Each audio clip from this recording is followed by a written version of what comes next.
రైతు భరోసా నిధులు పూర్తి స్థాయిలో రైతుల ఖాతాలో జమ చేయడం సందర్భంగా ప్రభుత్వానికి, ముఖ్యమంత్రికి, మా ప్రియతమ నాయకులు సుదర్శన్ రెడ్డి గారికి ధన్యవాదాలు తెలిపే కార్యక్రమంలో భాగంగా ఈరోజు వారి చిత్రపటాలకు పాలాభిషేకం చేయడం జరిగింది.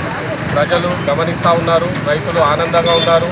కాకపోతే ప్రకృతి కొంచెం భగవంతుడు కన్ను తెరవాల్సిన అవసరం ఉంది. మనం అందరము భగవంతుడికి ప్రార్థిద్దాం. సకాలంలో వర్షాలు పడి రైతులందరూ సకాలంలో నాటుకొని మంచి పంటలు పండించుకునే విధంగా ప్రభుత్వం మీ వెంట ఉంది. ప్రకృతి కూడా మీకు వెంట ఉండాలని ప్రజలకు భగవంతుడితో ప్రార్థిస్తూ ఉన్నాం. అదేవిధంగా రాష్ట్రంలో అన్ని అభివృద్ధి పనులు సక్రమంగా జరుగుతున్నాయి. పేదలకు రావాల్సిన సంక్షేమాలన్నీ పేదలకు అందుతున్నాయి.